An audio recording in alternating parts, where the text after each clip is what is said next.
All right. Well, today thanks for tuning in for the Why Influence podcast, where we interview influencers about why they're sharing.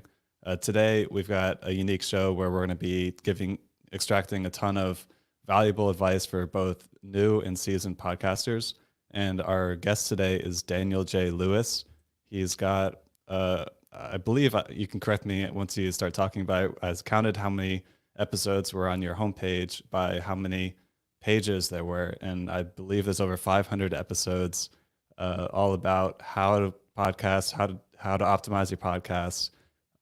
So it's all about advice. It's SEO. It's advertising. It's equipment. It's everything related to podcasts. So he's got an amazing season show on podcasting. He's won awards on his podcast. He's got training resources for such as SEO courses. He's got tools that he has created and that he helps promote in the podcasting space. So I'm just honored to have you here today. So thank you for taking the time to join us, Daniel. Thank you, Jeremy. I love talking about podcasting. I love this industry and what it enables people like you and me to do as well. Awesome. So I guess in your own words, do you mind just talking a little bit about what the Audacity to podcast and your brand is all about? Yeah, the Audacity to podcast started as a podcast about podcasting, and it's got that word in there, audacity, for two reasons. One is when I started, I did talk about the Audacity software a lot, but it always had primarily the other meaning to it, like the guts, the courage, the boldness to podcast. So much of what I do is about equipping people with those guts, that courage, that power, that wisdom, that knowledge to podcast. Sometimes that's helping them overcome technical hurdles like what media host should I use, what microphone should I use, so that they can focus on what's most important, their content. Other times it's talking about helping them make better content or get over some of their mental barriers that they have to launching or improving their podcast. So through the podcast, the Audacity to Podcast, I cover the whole range of podcasting, from nitpicking on a little detail here and there to big picture thing, from helping you start your podcast to helping you grow your podcast after hundreds of episodes. It's all over the place helping podcasters. It's the very meta podcast about podcasting. And then from the business side, I help people who have generally already launched their podcast. I do offer consulting for people who need help getting launched, but most of my other products are helping people who are after episode 1, like a membership group for people who want to improve and grow their podcasts, or My Podcast Reviews, which is a service that gathers all of your global podcast reviews from everywhere and sends them to you automatically, or my SEO for Podcasters course, or Zoom H6 for Podcasters course, and other courses and materials that I sell and create are primarily for those people who have already launched their podcast, because while there are hundreds of people out there who will help you launch your podcast, many of them kind of drop off the radar after that and just say, yeah, go on, do your own thing. I want to help those people who have already launched to make their shows even better, because that's when the real work comes in, is making it better, growing it, and connecting more with your audience after you've already launched. Yeah, that makes a lot of sense, and I appreciate the work that you do, because you're definitely, making a difference. I see your content, in a lot of places, and I've been referred to reach out to you several times by previous guests. So, what you're doing is working, and I think that you're making a big impact, and it's awesome. So thanks for doing what you do. Yeah, thank you. So I didn't have a hard format for today, but I thought we'd just sort of start with maybe the big newer podcast advice and ease our way into getting into more seasoned advice later on in our conversation. So what would be some of the biggest advice you have for a new podcaster, maybe someone that hasn't started yet or has just started, that like early phase? And we can just start a conversation around that. Yeah. The biggest thing that I see holding up people who want to start a podcast is perfectionism.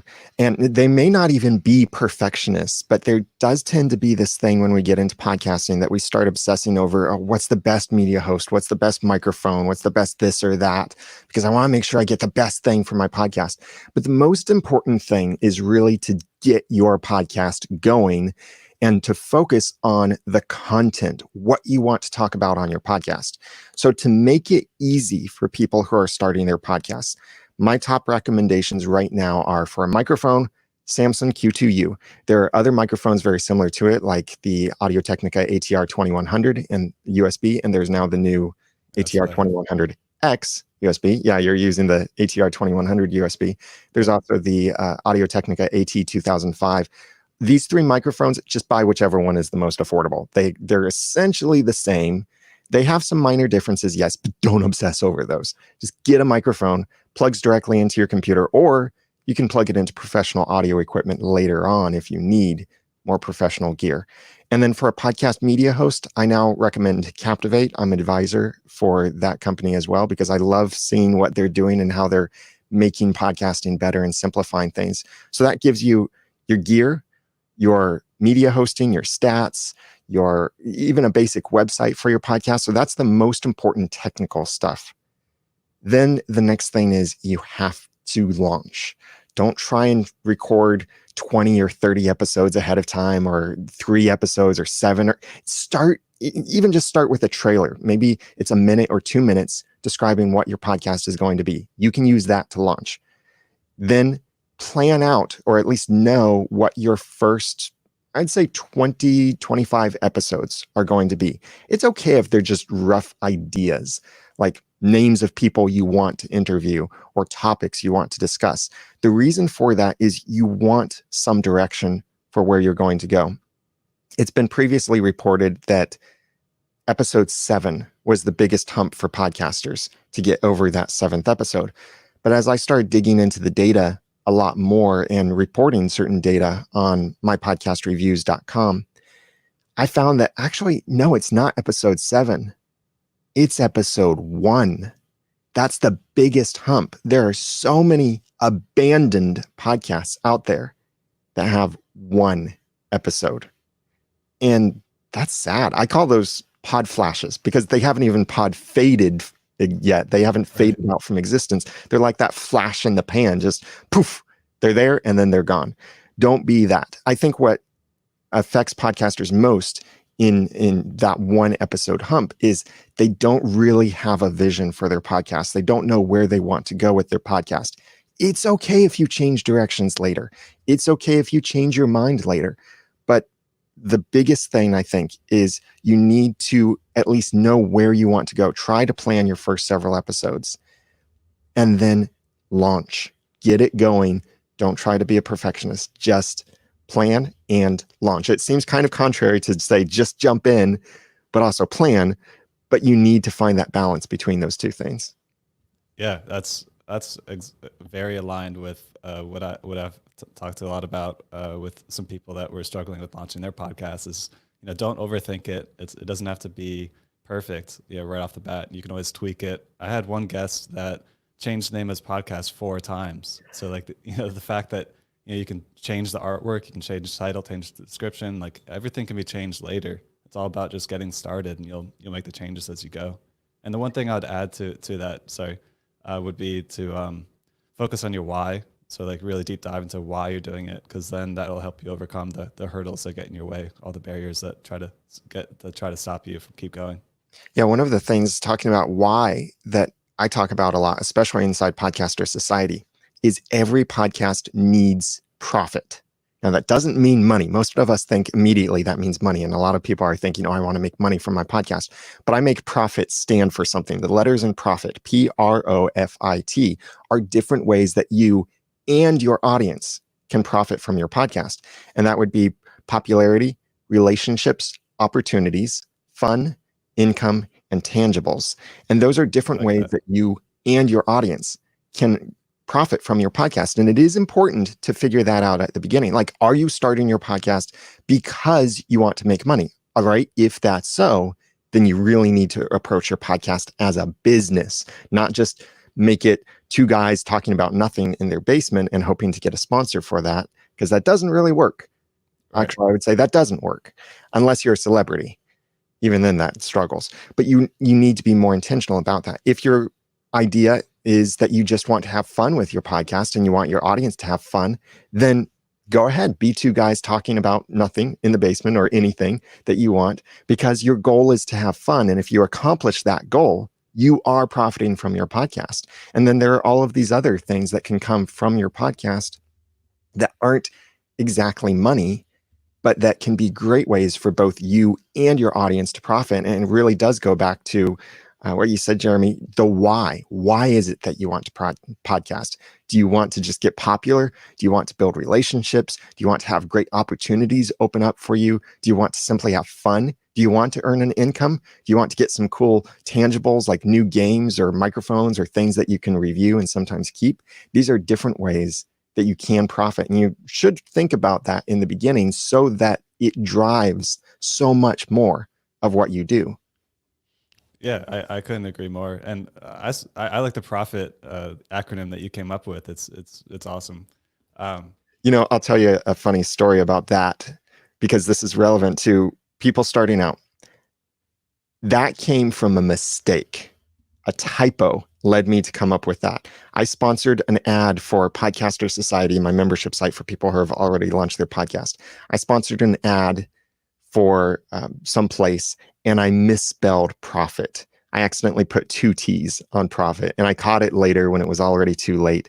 But in that process, I was thinking maybe I can kind of cover up for this by making the letters of profit stand for something so that it's not so weird and so obvious that I made this stupid typo. Well, I didn't come up with something for 2 T's, but I did come up with that acronym for the 1 T. And I've really liked it since then. So something that now is very integral to how I communicate about podcasting came from a typo. Yeah. Yeah, that's how the biggest things come to mind. Oftentimes is just the mistakes. That's really cool.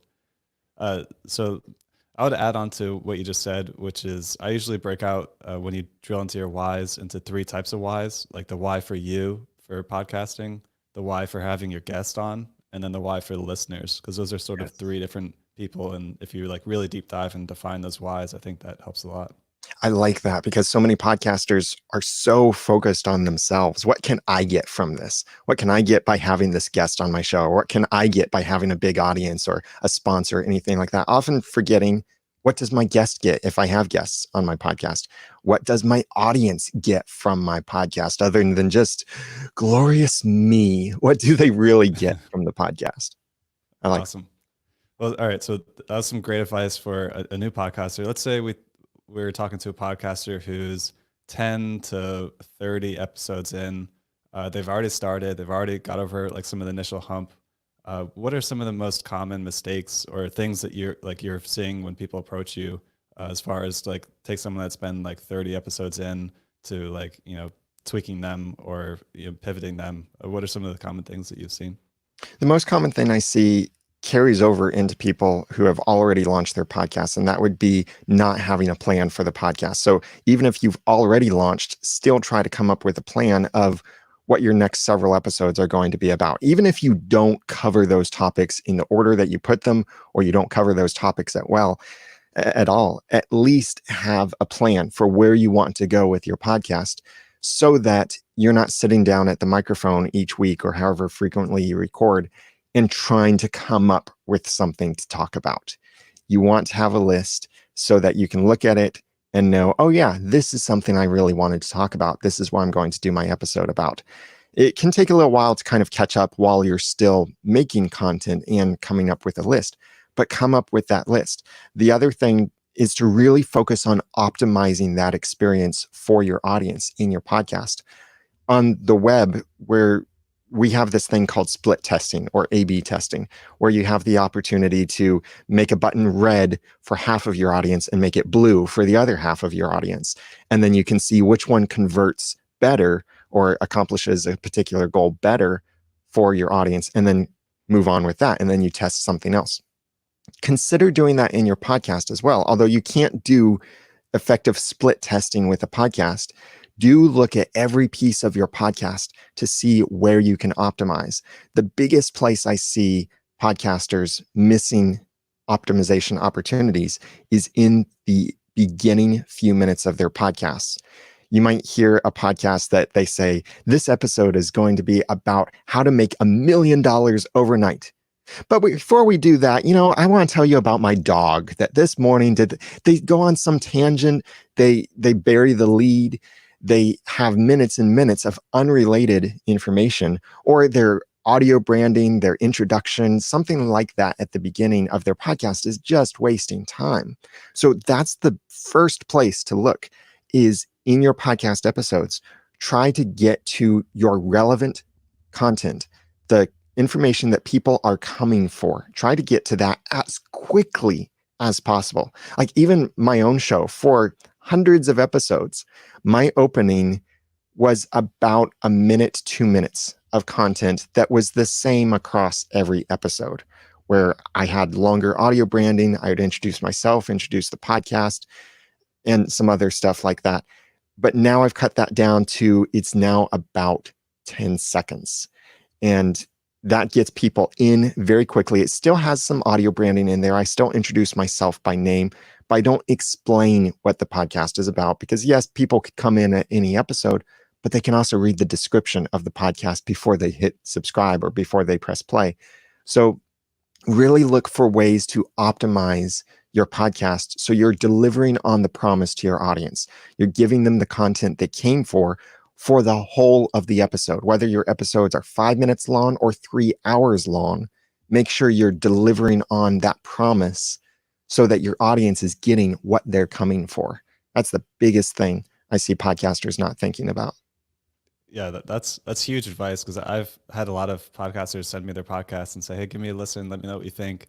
And I'm not as conscious of like analysis, giving an analysis of feedback on it, but I have said like it's taken a while to get to the point that you said, like the title of the podcast is about, to a couple people. So I could see how that would be a very common mistake that people are doing, or an optimization that they could focus on. And for me personally, one thing that came to mind while you're saying it is with the A/B testing thing, and that is I usually have the format of where I dive into the why really deeply with the guest, and then we go into more of the advice part. And I'm curious to, now after this conversation, I might try deep diving into the advice part first, and then doing the why, just to do it an experiment to see how that results into things. Yeah, and with your particular podcast, Jeremy, you do focus on that why a lot. And interviews, oftentimes interview-based podcasts or podcasts that have a lot of interviews, are really focusing more on something the guest is going to teach. And that's when they put not even necessarily the why, but sometimes just the background too early in the podcast. Like, all right, my guest today is going to help you grow your podcast overnight to 1 million downloads. But before we talk about that, I want to know, how did you get into podcasting? Or what's your backstory?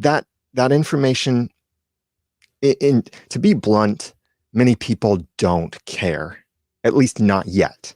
They might want that killer information first. And then after you deliver on that great value, then the audience is thinking, wow, how did you discover this? How did you get into this? It's like we don't follow people so much as their story is developing. We see that, wow, this person accomplished this great thing, and then we go back and learn about their story. Consider that with podcasts that you might be hosting out there listening. Now, on your podcast, Jeremy, you do focus on the why. So it can be beneficial to keep that why first. And Right. for everyone listening, a way that you can learn what's working well is, if you have submitted your podcast by yourself to Apple Podcasts, then log into podcastsconnect.com. And that is with the S in the middle, podcasts, plural, connect.com. And that's the Apple Podcast portal for your podcast. Look at your retention for individual episodes that you have. So you can see, and it's not for everyone who listens to your podcast. It's only for a smaller segment using the latest software from Apple. But it still gives you a good idea. You can see the drop off. Where do people stop listening to your podcast? And you can look to see, is it a pretty gradual decline for the whole of your episodes, or are they dropping off at a particular point? And if you see anything like that, like a drop off at a point, that tells you there is something right there that's making people stop listening. So consider either moving that to somewhere else in your episode, or completely removing it from your episode. And that allows you to test some things. Since you can't get the stats from like A/B testing, you can look at is this, how does this seem that my audience is responding to this or listening to this? Yeah, that's great advice. Yeah, I actually logged into that for the first time recently. I didn't know about it until a couple weeks ago. Um, so as far as split testing goes for a podcast, I have talked to a few people who said, you can release one episode one way and then next time release an episode a different way. And it may take a couple times to experiment back and forth to see if you can really feel the different testing. But there are some ways to haphazardly do some A/B testing with that. All right, so now we've talked about an intro person, sort of like a established beginner. Let's jump forward to, because we're running low on time, like a more seasoned podcaster. So someone who's been podcasting for a long time. What would be some of the common mistakes or optimizations that these people can do, or what are some common themes that you've seen? When you've been podcasting for a while, it can be easy to fall into a rut, and that can include just your approach to the show. Maybe the show has become some kind of drudgery to you. It could be in just the show lacking some life. So look for ways that you can breathe some new life into the podcast. Get inspired by something. That can be by going to events. Well, right now we can't really go to events during a pandemic, but it can be hanging out with people online, talking with other people. That could be other podcasters who get you excited about podcasting, or it could be about or with people who are in your niche. Maybe other podcasters in your niche. Maybe it's fans of your show. Maybe it's these industry level events. Like someone who's podcasting about a TV show would benefit more by going to something like Comic-Con than by going to Podcast Movement, because their ideal audience and their topic is at Comic-Con, not at Podcast Movement. Podcast Movement is kind of like the conference to go to for the podcaster to learn and improve their podcasting skills, while something like Comic-Con is where the podcaster can go to improve their relationships with their audience, or to grow their audience, or build relationships with other influencers in the same industry, whatever that industry might be. So look for those opportunities to network with other people, to engage, to put new life into your podcast so that it's not the same old thing episode after episode. Now, that doesn't mean you have to change your format. If you found a format that works really well, that's okay. Certainly still look for those ways to optimize that. But I'm not saying that you have to completely change things, but you should look at ways to breathe new life into your podcast. It's kind of like trying a particular recipe that you really, really like, and you keep eating it. You're still enjoying that recipe, but then you think, what if I double how much vanilla extract is in this? I wonder how that would taste. Same basic recipe, just tweaking something else to see if that might be a little bit better. Look at your podcast in that same way. It's a recipe that's maybe been working well for you, or maybe there are ways that you can grow beyond your podcast. Maybe that's live streaming. Maybe it's posting some videos if you don't already do videos. Maybe it's starting a business from your podcast if you're not already running a business from your podcast, or creating a new product or a service or something like that. Ways that you can start branching out or growing beyond simply recording a podcast. Yeah, that's great advice. So you're seeing that a lot of people that have been podcasting for a while can sort of get into rhythm and start losing their inspiration and just sort of get a little bit more flatlined in regards to innovation and experimenting and tweaking and changing that recipe. It's a common thing, trend that you've seen. Yeah, and they stop looking for ways to improve. Sometimes it might be a result of pride, thinking, "Oh, my podcast is the best it can be. I'm the best I can be." My answer to that is no, you're not. We are never the best we can be. We might be the best we can be at that time, but the next time we should seek to be better. So always look for ways to improve and grow from that. Awesome. Well, I know we're running a little bit low on time now because we got about a 30-minute window here. But do you have any last words, knowing the types of listeners we have on the show here? Like any last words to help them either get started or to go bigger with what it is that they're trying to do? Right now, especially, This is slightly dated advice, but right now it's in the middle of this pandemic and people are looking for connection and they're going to stay connected with those who give them that connection. So whether you are a business oriented podcast or entertaining podcast or relationship, whatever your podcast is about, look for ways that you can build and strengthen that connection with your audience. And there might be things and opportunities that you'll find as a result of that. And the deeper you can make that connection, especially now, the more likely you'll keep that audience later as well. And when you have a passionate, engaged audience, that can help you do so many great things. Grow your audience more, launch a business, monetize your podcast, so many more things, but really starts with that relationship that you have with your audience. This is something that the big corporate podcasters can't do. They can't touch the niches because to them, every podcast episode costs thousands of dollars to make because they've got their entire team working on the podcast.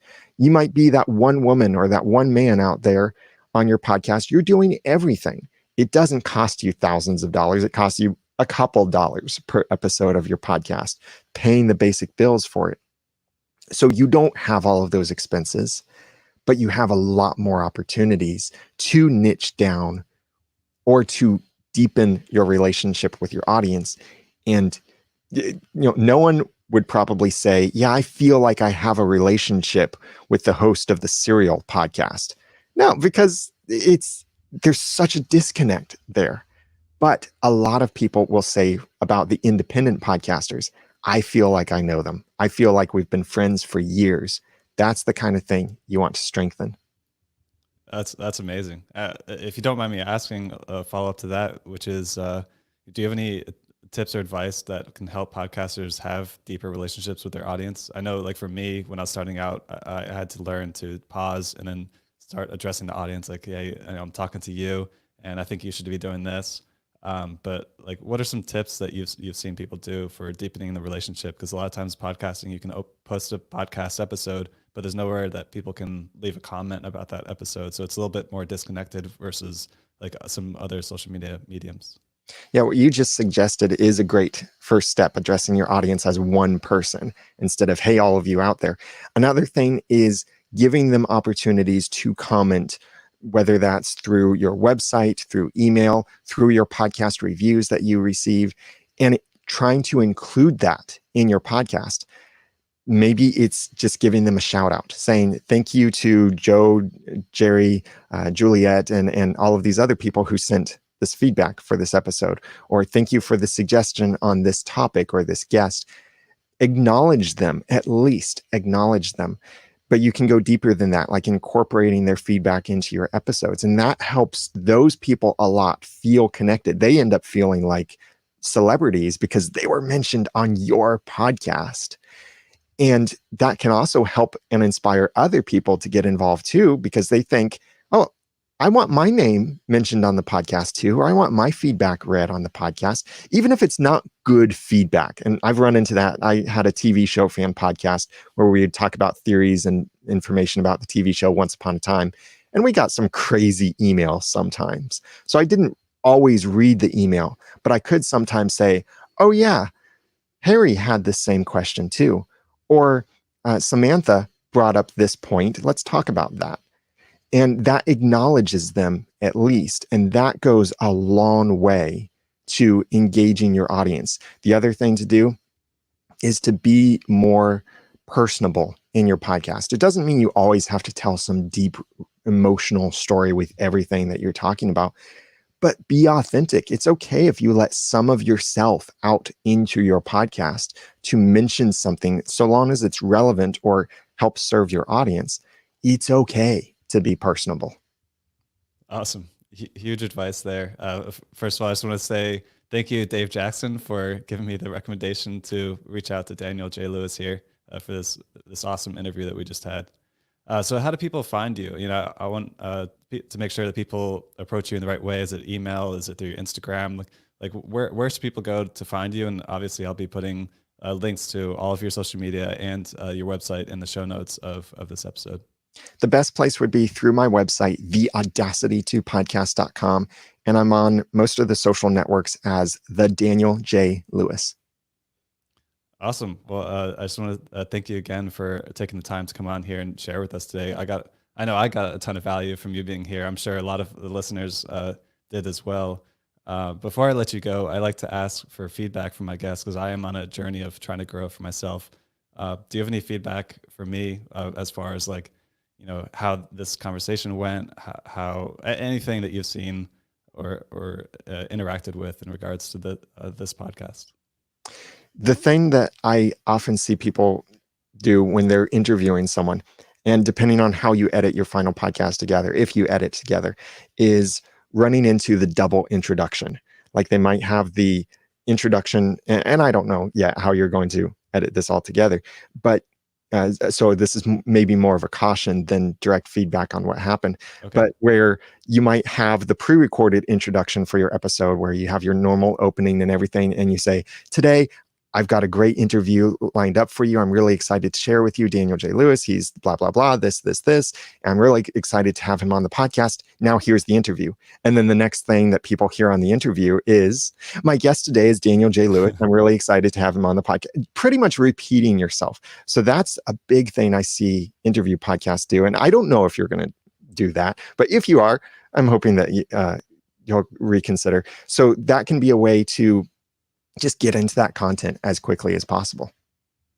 Awesome. Well, thanks so much for all the tips that you shared today and for taking the time to come on here. It's really valuable to myself and to the listeners. So thank you. It's been my pleasure, Jeremy. Thank you.